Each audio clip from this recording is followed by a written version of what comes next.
And these people have all made humongous amounts of money. Every single person at the table was a millionaire, and I'm not joking. And these were the up and outers, as I call them, not the down and outers. And one guy was telling us that he had bought his house for $1.9 million and he sold it for $4.2. I don't know what your house is worth for, but mine's not worth 4.2 or 1.9 for that matter, or any 1 point anything. And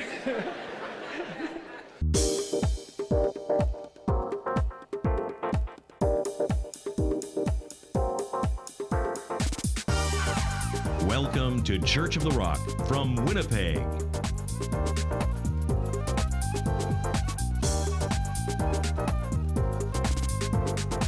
Stay tuned to this week's thought-provoking message from Pastor Mark Hughes.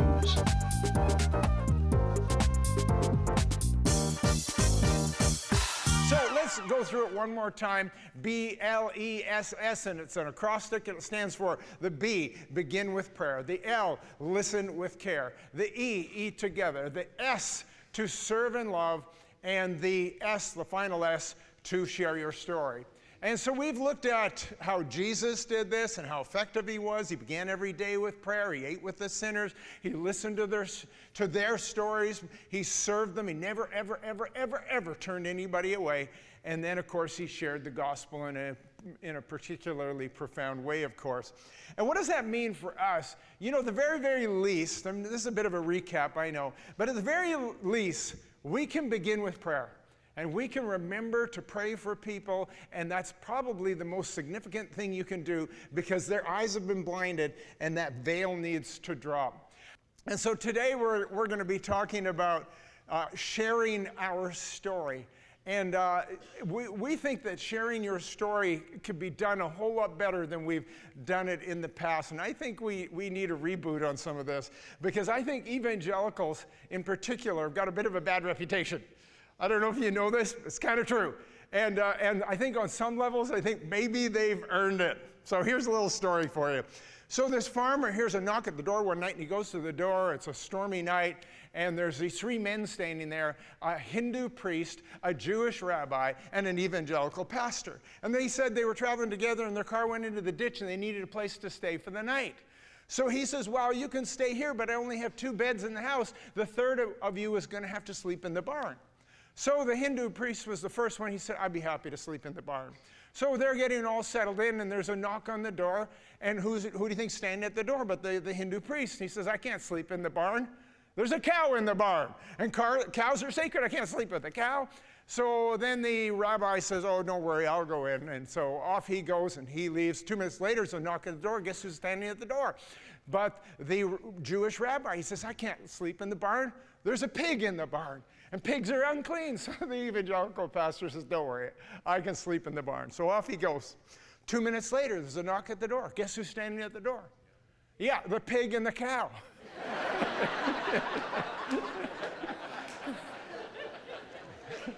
Thank you for getting that. So let's talk about this a little bit. You know, when Jesus called his disciples, he gave them a plan, a purpose as to why they were his followers. And you'll remember this when he found them on the beach. He said to them, follow me and I will make you fishers of men. It's just the way it is. It's part of the thing. It's what he wants us to do to be able to share the gospel. When we look into Scripture, we discover this amazing principle about sharing your story. And let me begin by this, asking this question. Who is the greatest theologian of all time? The greatest theologian that ever lived, New Testament theologian. And some of you say, well, that would be Augustine, or that would be Thomas Aquinas, or maybe it was John Calvin or John Wesley. I'll tell you who it is. It was Paul the Apostle.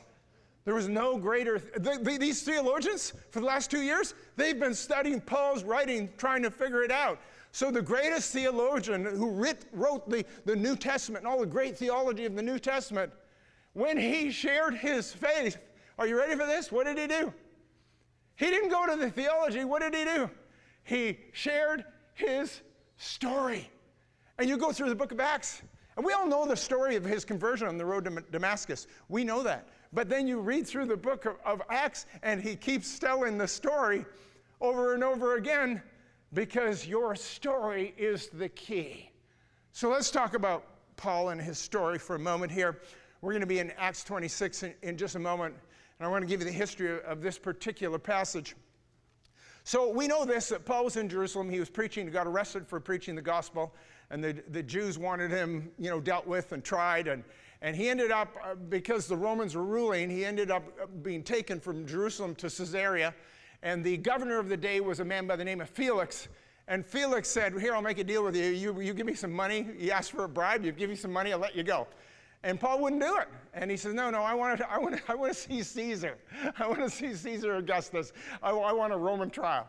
So Felix throws him in prison, and most of you know this story from the New Testament, and he spent 2 years in prison in Caesarea. 2 years, because he refused to pay a bribe. So long, in fact, that Felix no longer was governor, and Festus became governor. They had the best names.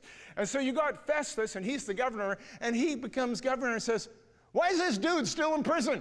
Why is he still in jail? We got to do something with him.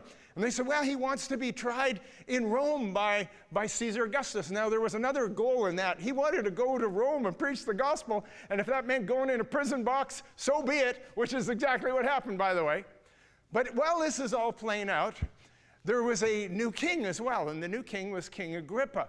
And King Agrippa, in case you're trying to do the math here, he was King Herod's grandson, because this is years later after Jesus. He's King Herod's grandson, King Agrippa. He was a friend of Festus's. He comes to Caesarea to see Festus, and he says, tell me this story about this guy you have in prison, this Paul guy. So he's telling him why he's there, and he said, if he didn't want to go to Rome and be tried by Caesar, I would have let the guy go. So Agrippa says, I want to talk to him.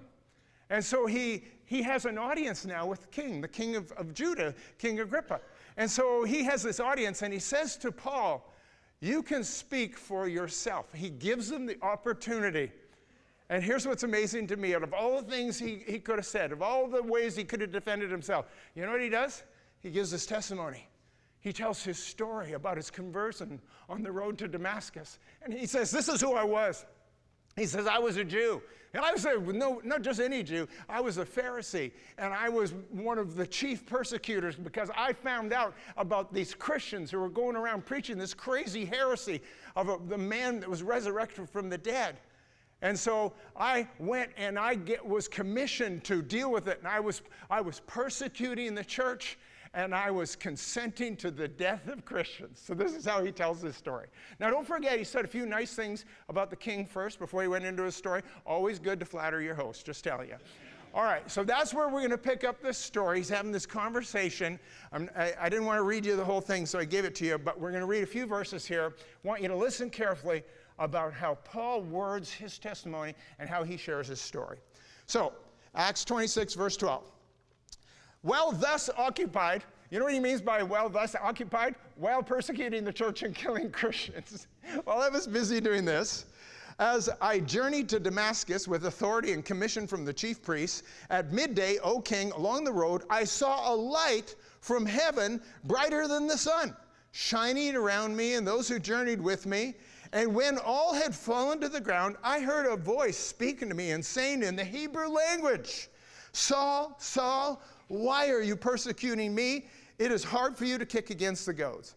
So I said, who are you, Lord?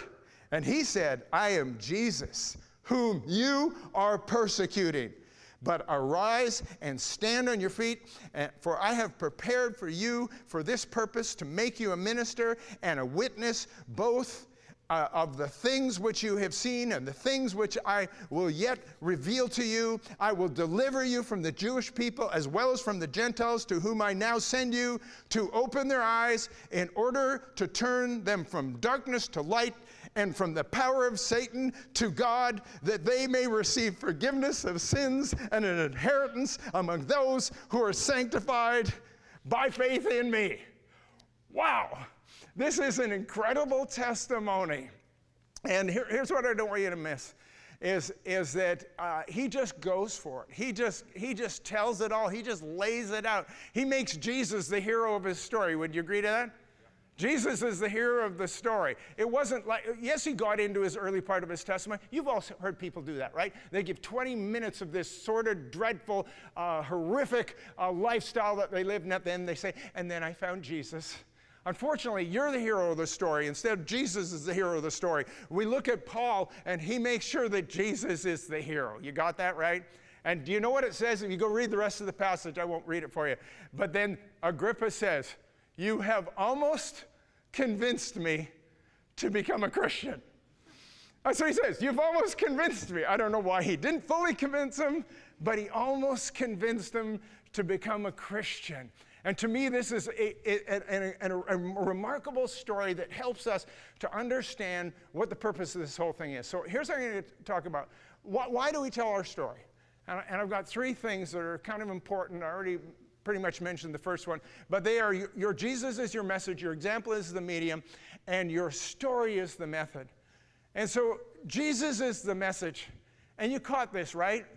With Paul's story, is that it was all about Jesus. It was all about the fact that he came to forgive sins and sanctify people. It was all about the fact that he came to call him to preach the gospel to Jews and Gentiles and was sending him to the Gentiles.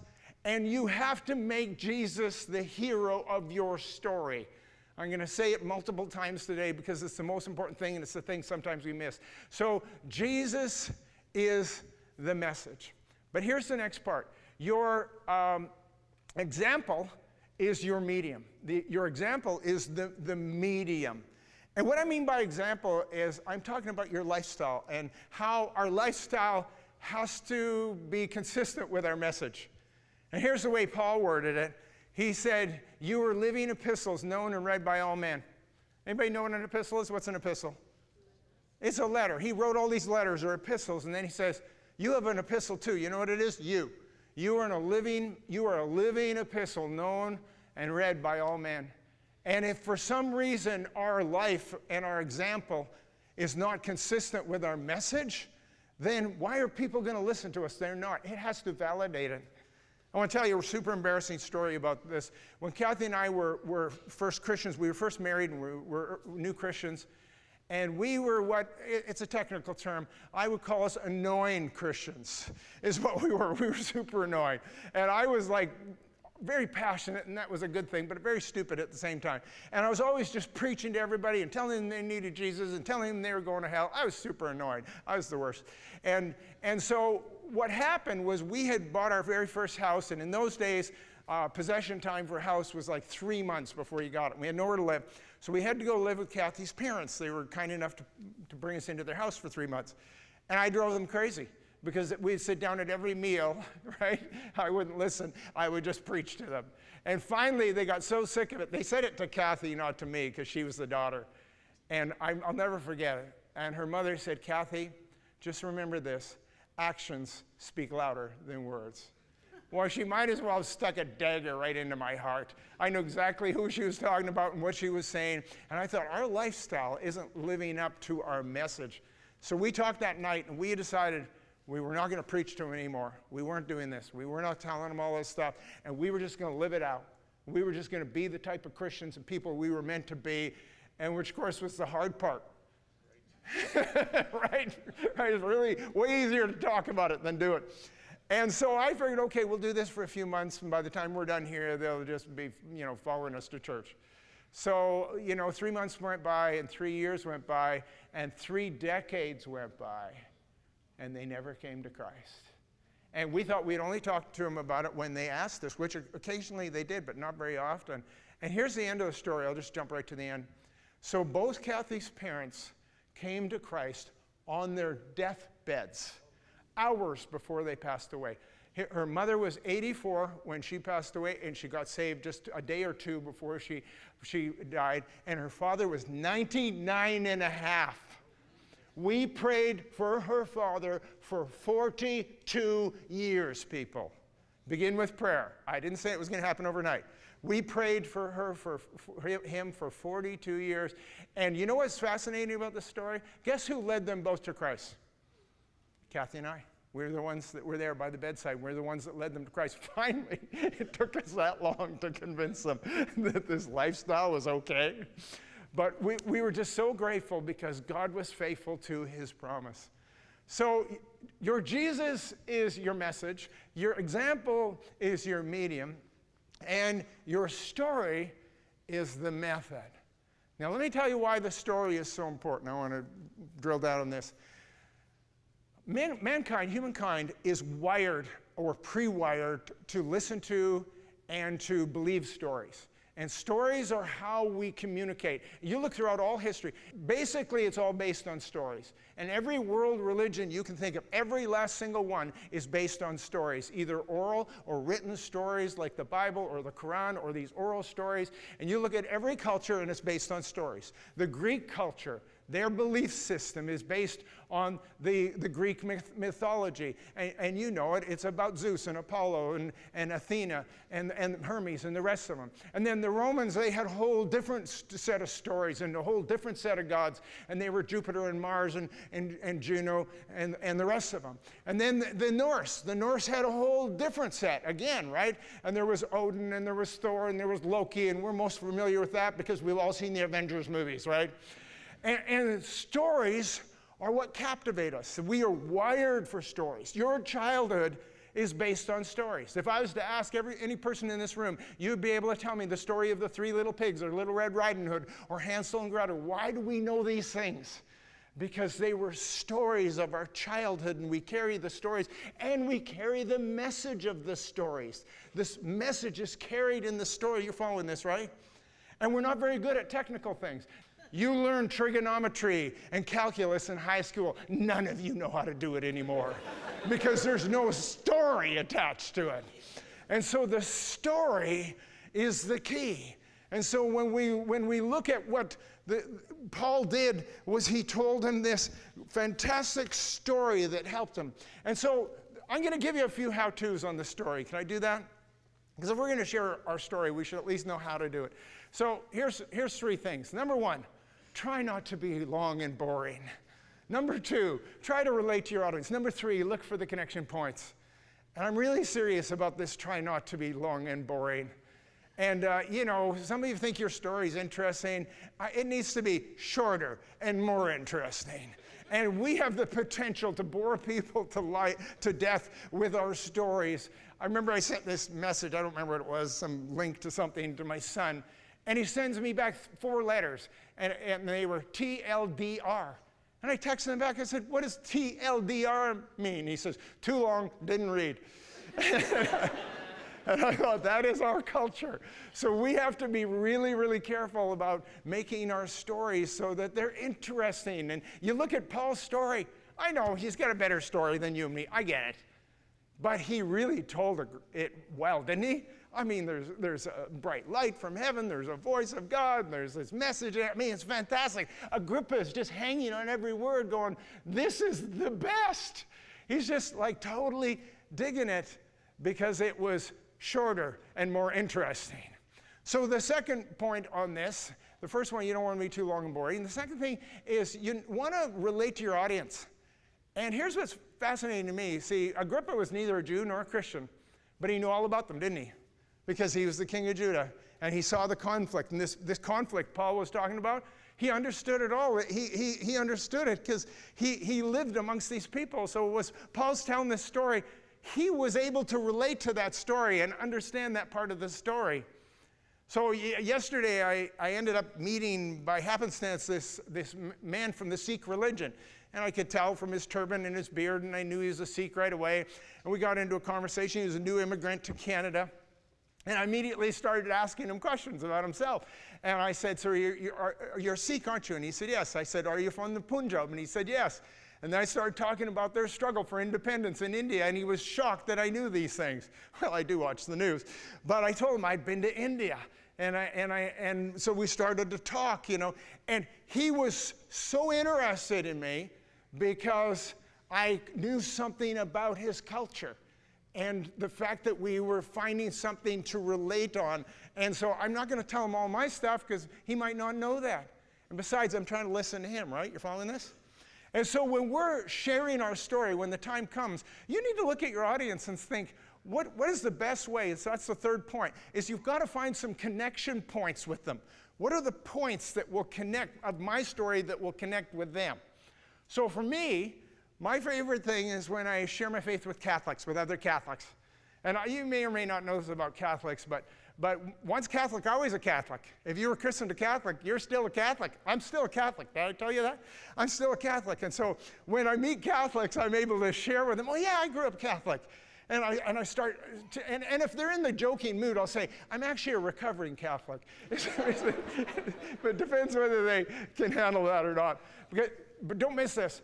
I never, ever, ever say anything untoward about Catholicism. I don't ever criticize it, ever, ever. And I talk about the positive things about why would I criticize another person's religion or my former religion? And then I always tell them, you know, I did my first confession at 12 years old.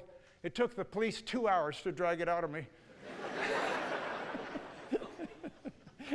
They think it's funny too. But so the big question for them becomes this. So how was it that a Catholic boy like you ended up as an evangelical pastor? And I tell them, as wonderful as Catholicism is, and as much as I got out of it, there was one thing missing for me, this is my story, and I'm not going to put it on anyone else, is I didn't have a personal relationship with Jesus. And the whole idea of going through a priest as a mediator to get to Jesus just didn't really work for me. And I could never really get there, sort of spiritually. And when I discovered that I could have a personal relationship with the living God, everything changed.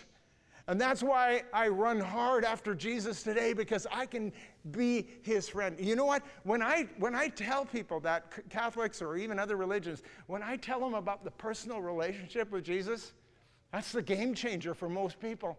Because I think that's the God-shaped void. That's the thing people are seeking after and longing for more than anything else in this world. And so it's sort of really the key on this.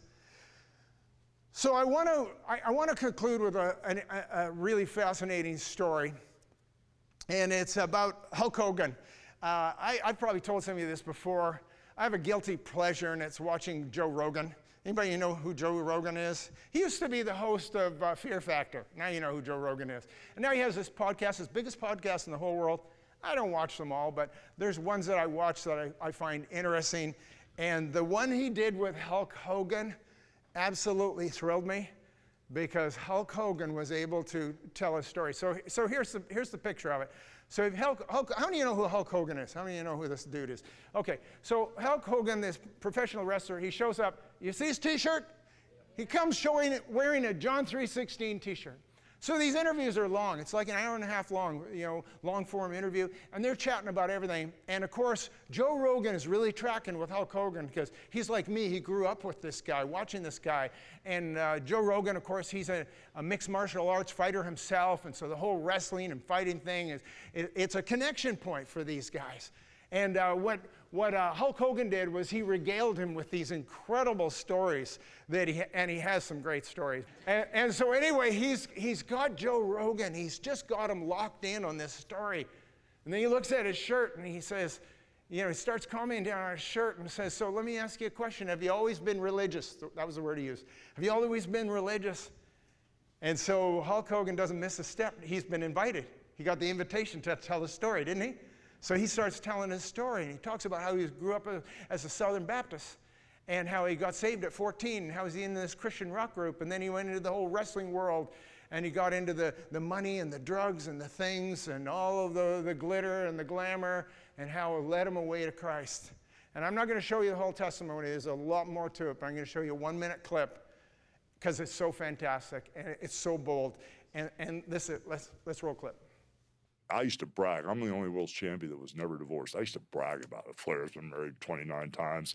All my boys been married 29 times. Everybody's been married 29 times. Right. And all of a sudden, when I went through this divorce and I really bottomed out, it was a tough one. And then my wife split with a younger man. It was a little rough on me. And then I started searching. But it kind of led me down that path, to start searching and finding what worked for me and what I believed in. And ever since then, man, that's been the number one priority. And it kind of locked me in, to my Lord and Savior, Jesus Christ, and what I believe in.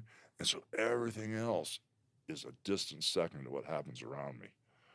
Yeah, that provides you with a lot of peace, right? Oh my God, that's you have the no thing idea. that all my friends that are very religious say, that it gives them a peace Yeah. that I don't think people have without it, which is interesting. But I do know that a lot of people that I know that are very happy and grounded and centered are also religious. A lot of people. I don't think it's a factor that anyone should discount. I don't think it's a fact that anyone should discount. Look, you see how he almost convinced him to become a Christian. Isn't that what you'd say about that? Just like King Agrippa? I mean, Joe Rogan's a full-on redneck. I mean, trust me on that. If you listen to his language when you watch this show, and I'm watching you, he's got terrible language. And he's a drinker and a dope smoker and everything else. And Hulk Hogan comes and shares his story, and you can see he's clearly moved by it, right? He's clearly moved. There's something about this that he knows is reality. And you see, that's the power of your story. I want to close with just one quick sort of story, and this is trust me, this is not how it works in most situations. I'm going to give you a blessed story of my own that happened all in one night. Usually it takes months or years, but this actually all happened in one night. So here's the story I'm going to close with.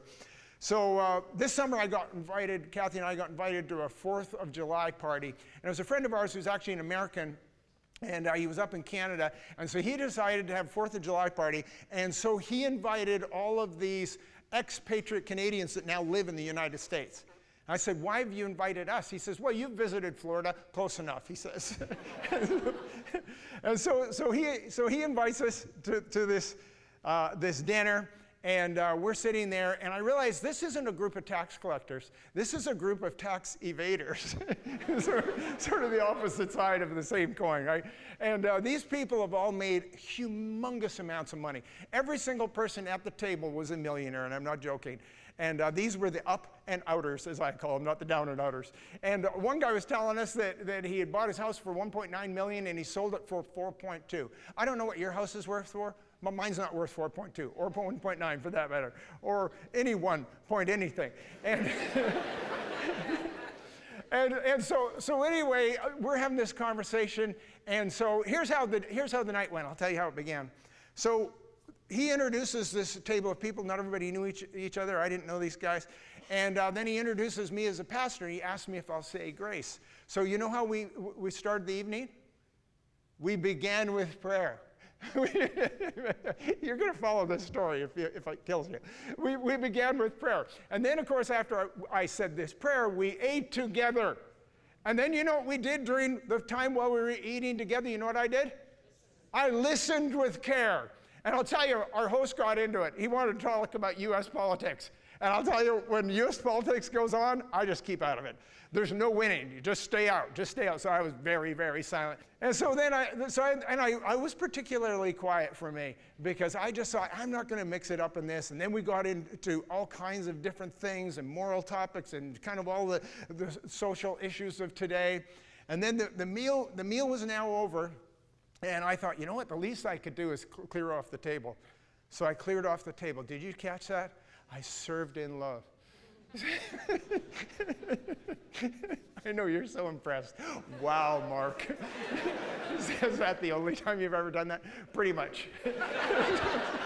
So we began with prayer. I listened with care. We ate together. I served in love. And then the craziest thing happened. They turned to me. One of the guys turned to me, and he says, so you're a pastor. Why don't you tell us about the state of religion in North America? We'd love to hear about it. And I had my opportunity to share my story with a captive audience that actually asked me, and it wouldn't have happened if I hadn't accepted the invitation. Are you following this? Are you following this? We can all do this. You don't have to be an evangelist. All you have to do is make yourself available. People are hungry for the gospel. They just don't know it. And God is the hero. Jesus is the hero of your story. You just got to remember to tell it. Let's stand together, shall we?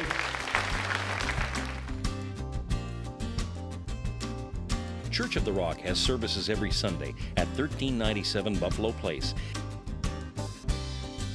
If you'd like a booklet to help you understand more about God's gift of forgiveness and reconciliation through Jesus Christ, please contact us, and we'd be happy to send you a free copy of the Book of Hope. Visit our website at www.churchoftherock.ca. Thank you for watching, and God bless you.